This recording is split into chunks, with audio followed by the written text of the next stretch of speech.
Ladies and gentlemen, welcome to Talk Spicy.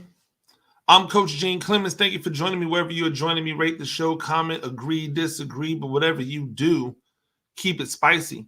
5-star ratings are appreciated. If you're joining me on the YouTube channel, like, subscribe, all of the things. You know what to do. Man, listen, it's been a crazy week. It's been a crazy week. Shout out to all the teachers out there who made it through another semester.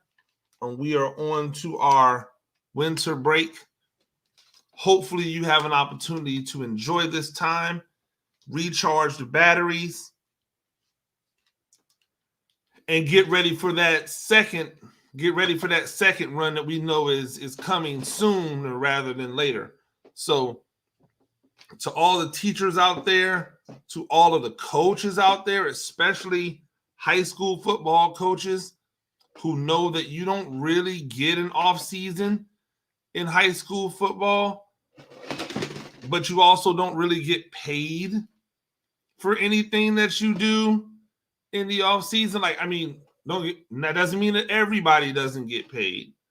There are some places out there that kick their coaches a little something something in the off season for all of the work they do. But for the most part, for the majority of high school football coaches, we will be putting in hours upon hours in the off season without any type of compensation for all of that time. I think I did the math one time and thought about all of the hours that I put in the off season and how much I made, how much I would make if I just had like a regular job at McDonald's. And it was thousands upon thousands of dollars. So shout out to those coaches as well.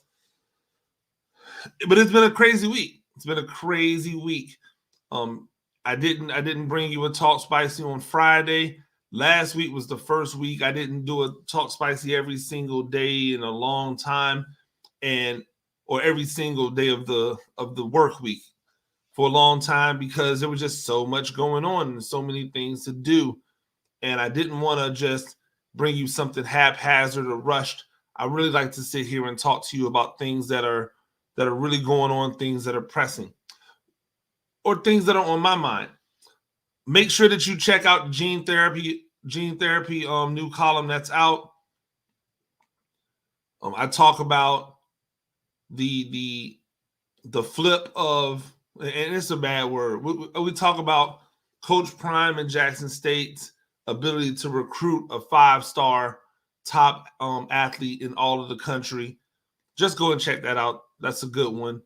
Make sure that if you haven't checked out the Offensive Thoughts podcast with me and Coach Witt, make sure that you do that. If you haven't checked out the Gene Therapy podcast, make sure that you do that as well.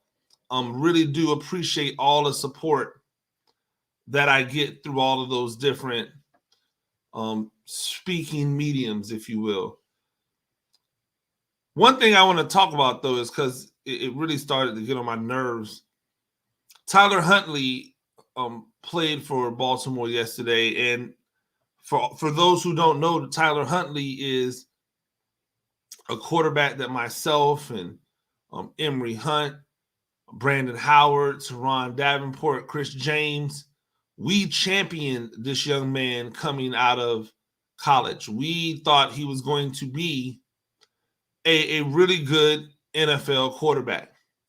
We did not understand why he was not being considered with the other top quarterbacks in what was, in my opinion, a rather weak draft class for quarterbacks. Tyler Huntley went undrafted. Now, this isn't like a Tom Brady situation where, oh my gosh, he went 100 and whatever, and now he's got a chip on his shoulder because he's, no. This man went undrafted. Is he going to turn into Tom Brady? Probably not. There'll only ever be one Tom Brady. But the idea that a quarterback with the talents is Tyler Huntley, somebody who played in a Power 5 conference, right? somebody who played in the Power 5 conference, somebody who was the Pac-12 Player of the Year, the hands-down best quarterback in that conference when he was drafted. I mean, when he came out in the draft.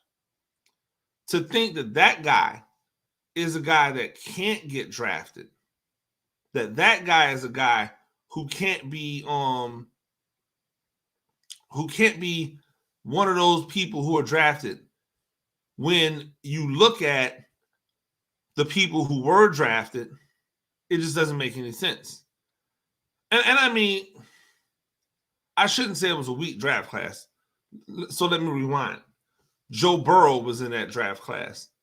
Tua was in that draft class. Justin Herbert, who everybody is acting as if so many people like passed on and like he went 6th overall. What are you talking about? But after that, after those 3, then you had Jordan Love. And I liked Jordan Love, but I also thought Tyler Huntley was better. Many of my colleagues did as well. Jordan Love went 26th. That's the only other person. Oh, sorry. Let me rewind that. Jalen Hurts, who I actually thought was my number 1 quarterback. Now, Burrow has outperformed them all, but Jalen Hurts, while he's getting an opportunity, is doing his thing. So you look at those names, and Jalen Hurts was taken in the 2nd round, and that's something altogether. But you look at those names, and you go, okay, well, then there must not have been any quarterbacks taken after that, right? Right? No. Jacob Eason was taken in the 4th round. Does anybody even know what team Jacob Eason plays for right now? Jacob Eason, who played in the Pac-12 against, at the same time as Tyler Huntley, who was not as good as Tyler Huntley, was drafted in the 4th round. Jake from State Farm was drafted in the 5th round. He's now on his 2nd or 3rd team, if I'm not mistaken. He came in on Sunday and went 50% passing at a time on a series in the game where the defense was just playing to let's go home. Jake Luton was taken in the 6th round by the Jaguars. Yeah, I know everybody wants to blame Urban Meyer for the Jaguars situation, but you were taking guys like Jake Luton in the draft. So, it's kind of your own fault. You see these names, Cole McDonald, whose biggest claim to fame for Cole McDonald, who was taken in the 7th round, was his hair and the fact that he had athleticism that reminded you of some of the more athletic black quarterbacks. That was it. But no Tyler Huntley. And then when you ask people to tell you why, nobody had a real legitimate answer. Ben DiNucci from James Madison was drafted. He was drafted in the 7th round by the Cowboys, but Tyler Huntley was not drafted. I look at these things when I start to think about the inequalities that exist for the black quarterback. Tommy Stevens is a guy who wasn't even really a quarterback. Gimmicks. Tommy Stevens was drafted by the New Orleans Saints. There's no Tommy Stevens on the roster right now, is there? Nate Stanley was taken by the Vikings. Nate Stanley, the Iowa great, but no Tyler Huntley. It's funny because if you go to the notable undrafted players on Wikipedia, Tyler Huntley's name is the first person that comes up. Now, he might be the first person because the team is there, but it's interesting to me that Tyler Huntley and everything that he accomplished could not be drafted, while all of these other people were drafted. Let's look at Tyler Huntley. He played 3 seasons, 3 years as a starter, right?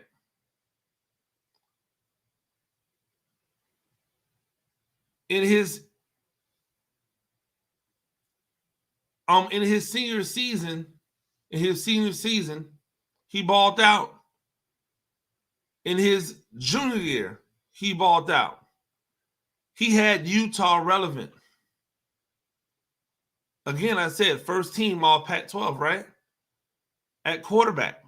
With all of those with Herberts and Easons and all of those quarterbacks who were drafted high, you had Tyler Huntley. And yet nothing. Crickets, right? Okay, cool. So then we go and we fast forward to him in the league. And he goes and he is picked up by the Baltimore Ravens, who at the time still have RG3 and Trace McSorley. And through injuries and opportunities and blah, blah, blah, he becomes the number 2 guy. 23-year-old Tyler Huntley backing up 24-year-old Lamar Jackson.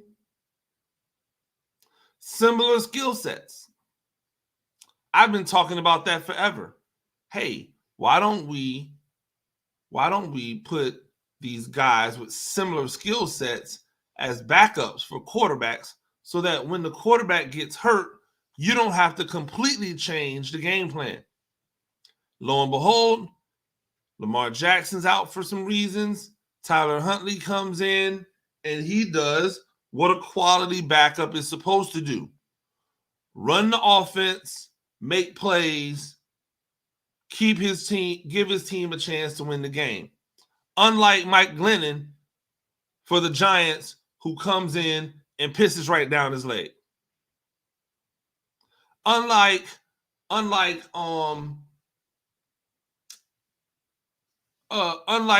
Hill, who comes in and they win in spite of him. I don't want to hear another word about Taysom Hill being the long-term starting quarterback for the New Orleans Saints because they already have a long-term starting quarterback. His name is Jameis Winston.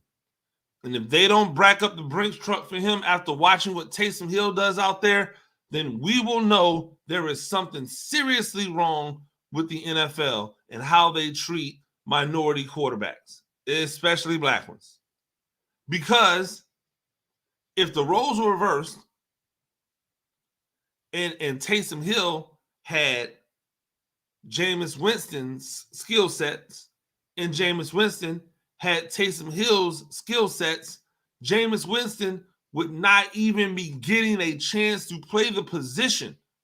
They would have him in an 80s jersey. Well, maybe not in the 80s jersey now because they have the new rules.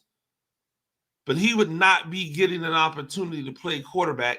He would be playing H-back or receiver or running back. One of those positions, because that's how it's gone. And the sad part about it is that every time a guy like Tyler Huntley emerges as a talent that you might want to keep your eye on, people always want to send him to play for teams where there are other black quarterbacks at. I didn't hear any, hey, Tyler Huntley would look good in New York. I didn't hear any, hey, Tyler Huntley might look good in insert bad team. You know where I heard Tyler Huntley should go? Tyler Huntley should go to Denver, where Teddy Bridgewater is. Tyler Huntley should go to New Orleans, where Jameis Winston is. Hey, Tyler Huntley, I don't really see much difference between him and Lamar Jackson. Are you crazy? Like, why do y'all hate Lamar Jackson so much? Why are you so against Lamar? What did Lamar Jackson do to you to make you hate him so much? What did he do to you to make you dislike him so much that you have to find any reason you can to discredit what he's done in the league so far? Newsflash, ladies and gentlemen. You don't have to say Lamar Jackson is bad, or you don't have to diss Lamar Jackson in order to uplift Tyler Huntley. You don't have to discredit Lamar Jackson to tell people that you think Tyler Huntley is good. That's not the requirements. The requirements are not, hey, diss this in order to boost up that. You don't have to do it. It's not necessary. You can just say, hey, Tyler Huntley, that dude is kicking ass out there. That's it. You don't have to say, oh, well, Tyler Huntley, he's just as good as Lamar Jackson, or Lamar Jackson doesn't look much better than Tyler Huntley, because that's just not true. Oh, well, Lamar Jackson's a better athlete, but Lamar Jackson's an elite athlete, but Tyler Huntley is a better athlete than most of the quarterbacks in the league. So that doesn't really matter. And Tyler Huntley's a better passer. No, he's not. It's not about whether he's a better passer than Lamar or Lamar's a better runner than him. He is him. Lamar is him. So when we talk about Tyler Huntley, we should talk about Tyler Huntley the way Lamar Jackson talks about Tyler Huntley. By the way, anybody find it really awesome?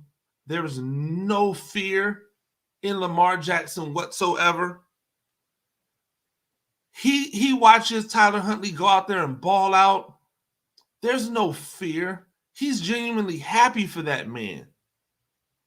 How refreshing is it to see a quarterback not so consumed with his own stats or with his mortality or somebody taking his job, that when the other person comes in, they are genuinely happy watching them play the game.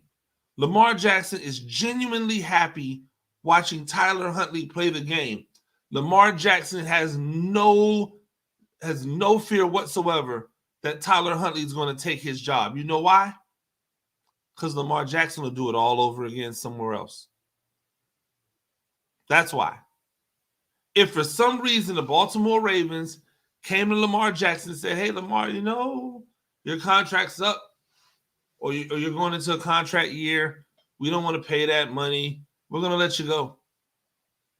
Let you go explore free agency. We're going to keep Tyler Huntley at a dramatically reduced rate. Lamar Jackson goes, all right. He's going to dap his boy Snoop up. That's Tyler Huntley, if you don't know. He's going to dap Snoop up. He's going to find another team.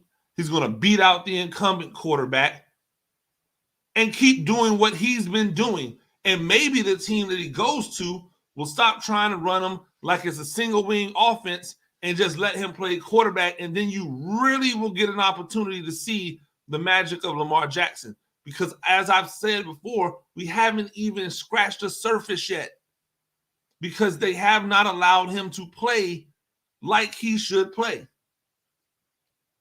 I digress. I'm sorry. Sometimes I get a little bit excited, and I because I know about these things, and it just really gets on my nerves. You know who else has received a lot of hate? Deion Sanders.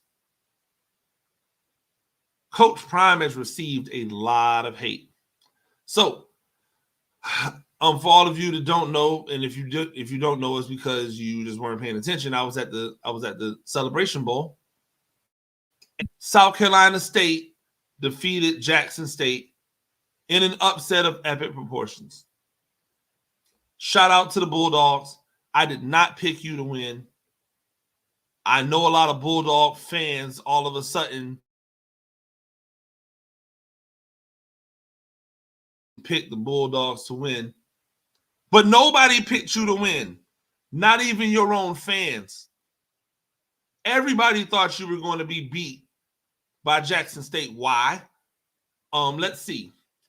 You couldn't pass the ball all season consistently. You couldn't really stop people all season consistently. You were playing the number one defense in the FCS. You were playing against the Jerry Rice Award winner at quarterback and the coach of the year with a team full of dudes, highly motivated. And guess what? They came out there in the Mercedes-Benz Stadium, and I'm 100% convinced they had that Atlanta flu. Y'all know what it is. They had that Atlanta flu because you got to think they went in different than South Carolina State went in. See, when they came over as celebrities. They were the show. It was Jackson State everything. And then Atlanta caught up with them. I don't know what happened that night or the night before. I do know that both teams had some free time. And I know that because one of the South Carolina State players talked about being at the mall, hanging out. And people didn't know who they were. I guarantee you that was not the case for the Jackson State players. So they went out there and they got beat. And a shout out to Buddy Pugh. He's a great interview. I'm listening to him at the podium. But my point is that I took videos of the press conferences. And Buddy Pugh and Deion Sanders. And the Deion Sanders press conference in now a day and some change, a day and a half maybe, has over 26,000 views. And the comments that are in the hundreds all go towards the, oh, Deion Sanders ain't really no good coach. He don't care about his kids. It's all about him. He got out coached. They thought they were sweet, blah, blah, blah, blah, blah. Buddy Pugh put on a clinic, all this other stuff, right? 26,000 views, and most of the comments on the video are all negative towards Deion. Talking about South Carolina State this, South Carolina State that, right? So then the video for Buddy Pugh must be like 50,000. Right? Right? No. Buddy Pugh's video, barely over 1,000. I shouldn't say barely over 1,000. That's not right. 1,200. So people talking about how much, they beat their chest for their alma mater now, who I'd never heard of before, just to talk about how bad Deion was, just to crap on Deion and his team. But none of them were watching the Buddy Pugh video.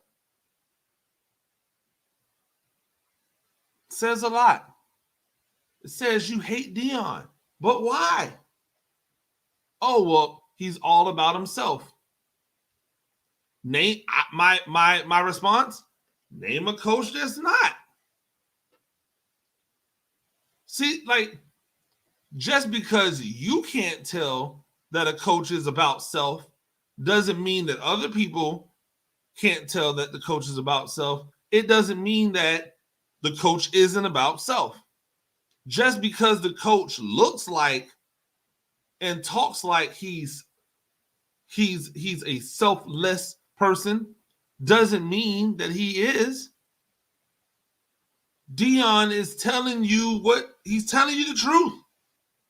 This man got up in a press conference and said, we got our butts kicked. He said, we got our butts kicked.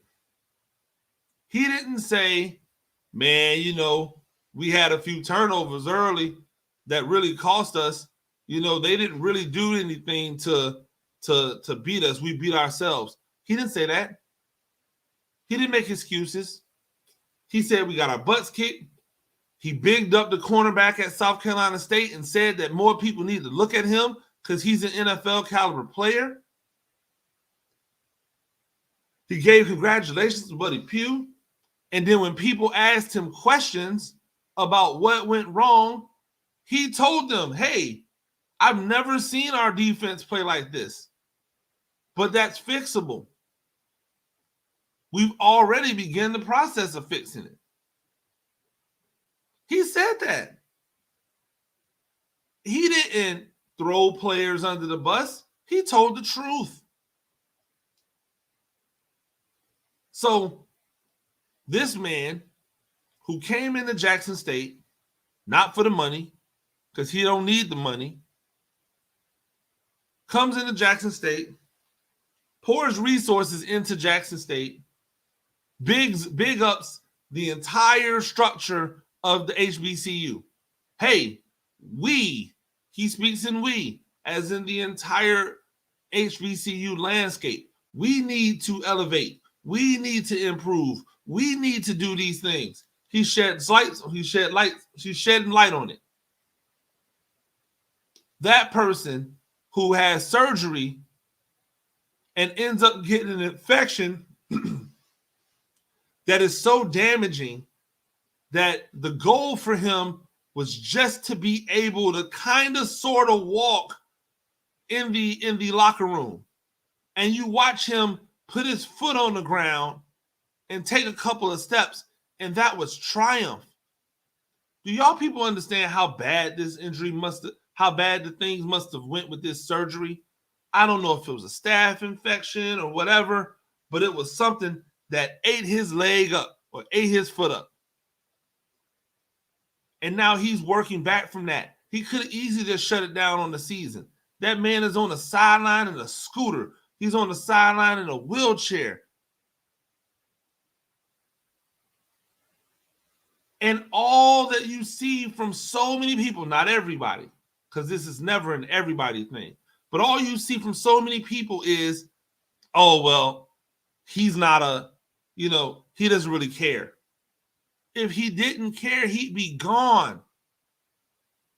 Don't blame him because your team can't get the number one player in the nation.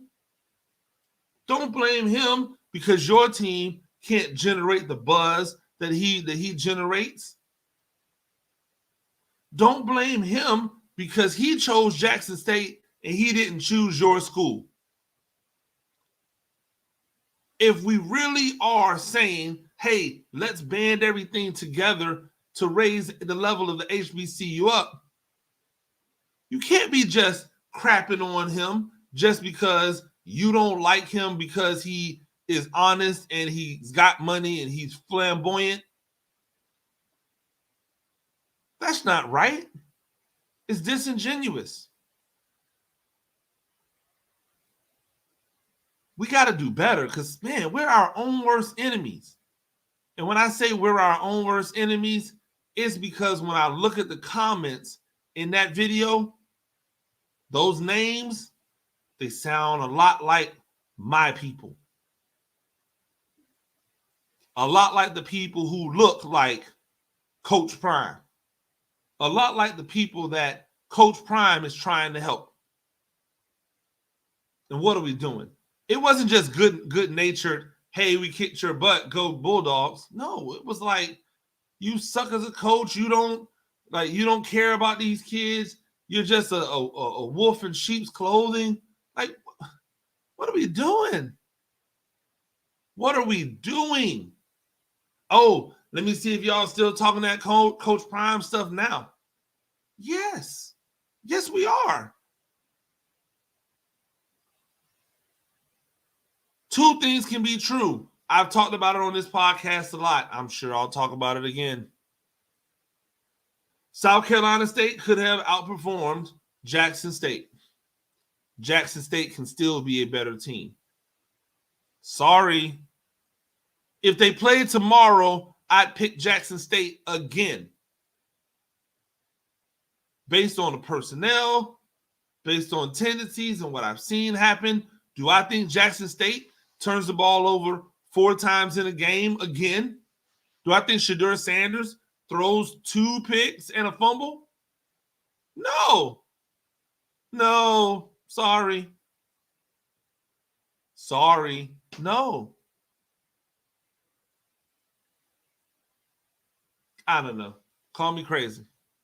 Ladies and gentlemen, this has been Talk Spicy. I'm Coach Gene Clemens. We do this thing every day, Monday through Friday. Rate the show, comment, agree, disagree, but whatever you do, keep it spicy. 5-star ratings are appreciated. If you're joining me on the YouTube channel, like, subscribe. If you're joining me on Facebook, like. If you're joining me anywhere, like, follow, all that good stuff. We'll see you tomorrow. Peace.